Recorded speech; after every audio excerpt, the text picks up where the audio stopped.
Protein आणि कार्बनी युक्त असा लाडू आपल्या लहान मुलांसाठी का सर्वांसाठीच, लहानांपासून थोरांसाठी अगदी म्हणजे उपयोगी असलेला असा लाडू आज मी बनवणार आहे. बघा तो तुटतो एवढा खुसखुशीत बनला होता. तर असा हा लाडू मी तुमच्यासाठी आज घेऊन आलेली आहे. बघा, आपली तल्लख बुद्धिमत्ता व्हायसाठी, चांगलं शरीर मिळवण्यासाठी असे पदार्थ एकदा तरी करून खायला पाहिजे. मी तुमची होस्ट आणि दोस्त योगिता, माझ्या easy and simple recipes with योगितामध्ये तुम्हा सर्वांचं स्वागत करते. आज आपण बनवतोय लहान मुलांसाठी पौष्टिक असा ड्रायफ्रूट लड्डू. पण त्यामध्ये ना मी शेंगदाण्याचं प्रमाण जास्त घेतलेलं आहे. तर तुम्हाला सांगते, मी इथे 1 वाटी भरून मी शेंगदाणे घेतलेले आहेत. अर्धा पाव वाटी बदाम आहेत, खारीक घेतलेत 10-12. तसंच मी पाव वाटी मनुका घेतल्या काळ्या, अतिशय पौष्टिक असतात. अंजीर घेतलेत 4. पाव किलो खजूर घेतलाय, जो ओला खजूर येतो ना तो. थोडे काजू घेतले. याच्यातलं जे अवेलेबल असेल त्या वस्तू तुम्ही घ्या. आणि इकडे नारळाचा चुरा, डेसिकेटेड कोकोनट, हे बाजारात विकत मिळतं. त्याची पण मी रेसिपी तुम्हाला एक दिवशी देईन नारळाची. आता सध्या मी रेडीमेड घेतलेला आहे, तो मी 1 वाटी घेतला आहे. यातलं जे ड्रायफ्रुट्स आहेत ते मी भाजून घेणार आहे, तेही तुम्हाला दाखवते ना. काजू भाजून घेऊया. थोड्याशा तुपात आपण भाजून घेऊया.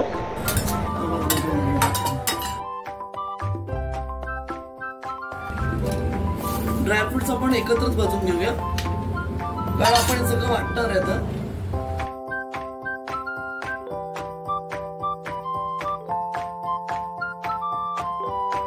जरा बॅकग्राऊंड जी नॉईस येते त्याला अवॉइड करा, कारण काय माहिती ते आपण स्वतः नाही करत आहोत, बाहेरून लोक त्यांचं स्कूटर वगैरे काढतात.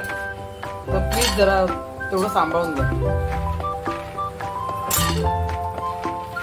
हा लाडू मी लहान मुलांसाठी बनवतेच आहे, पण मोठेही घेऊन जाऊ शकता. जे डाएट करतात, जिमला जातात, त्यांना पण हा पौष्टिक लाडू आहे. यामध्ये तुम्हाला अजून जर ड्रायफ्रुट्स टाकायचे असेल, पिस्ता आहे, दुसरे नट्स असतील कुठले, सूर्यफुलाच्या बिया तर ते असतील तर त्याही टाकू शकतो.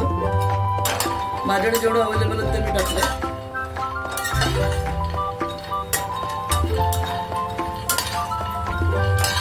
यामध्ये तुम्ही खसखस टाकू शकता, अजून चव वाढेल. यामध्ये शुगर नाही आहे, त्यामुळे सर्वांना चालतील, लहानांपासून मोठ्यांपर्यंत. मी यामध्ये खजूर वापरलेला आहे.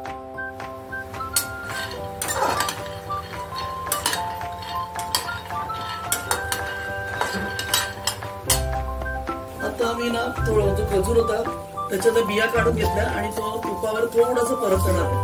थोडं तूप होतं कढईमध्ये, त्याच्यात मी परतून घेते. बाकी ड्रायफ्रूट माझे भाजून झालेले आहेत.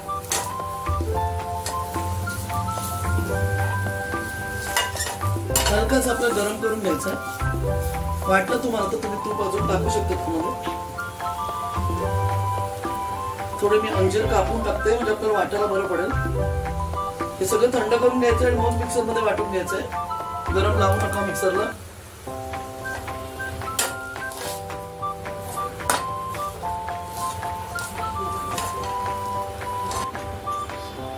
आता आपण साईडला काढून घेऊया हे सगळं, आणि सगळं थंड करायचं मिश्रण, मग आपण वाटून घेऊया.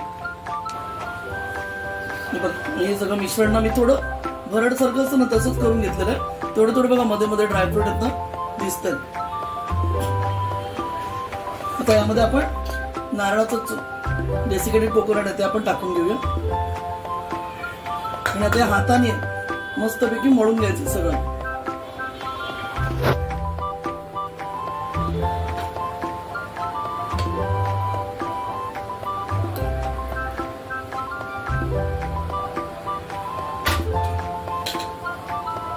हे पूर्ण मिश्रण आपण सगळं मळून घेणार आहे. तुम्हाला पाहिजे याचे लाडू बनवा, याचे वडी बनवा, किंवा मग तुम्ही रोल बनवू शकता. मुलांसाठी पाहिजे तर लहान आकाराचे लाडू बनवा. एकदा त्यांनी याची चव घेतली ना मग ते खातील. हे बघ, थोडं कमी वाटलं ना तर आपण याच्यात तूप टाकू शकतो, पण आता तुपाची काही गरज नाही. बघा, आरामात त्याचा लाडू वळतोय. अजून चांगलं मळावं लागणार आहे, त्याच्यात तूप, स्वतःच तूप सुटतं. मी तुम्हाला थोड्या वेळाने दाखवते.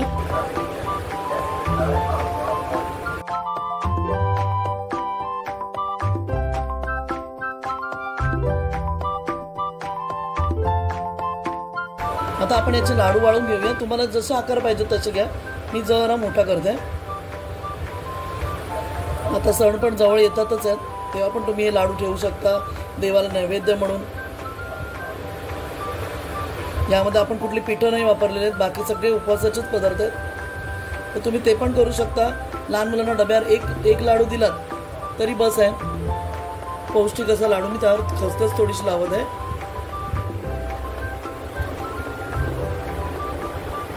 तुम्हाला मी आता सगळे लाडू वाळून दाखवते.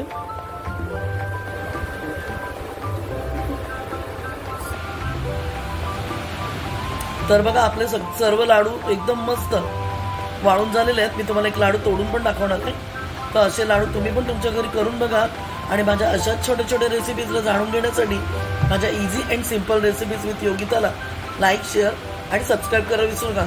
नवीन असेल तर अवश्य सबस्क्राईब करा आणि घंटीचं बटन अवश्य दाबा, जेणेकरून तुम्हाला माझ्या नवीन नवीन रेसिपीज मिळत राहतील. मी सध्या लाडूची रेसिपीज करणार आहे आणि आपल्या सणांसाठी ज्या बनतात रेसिपीज त्या पण दाखवणार आहे. माझ्या इनोव्हेटिव्ह रेसिपीज असतात, बघायला विसरू नका.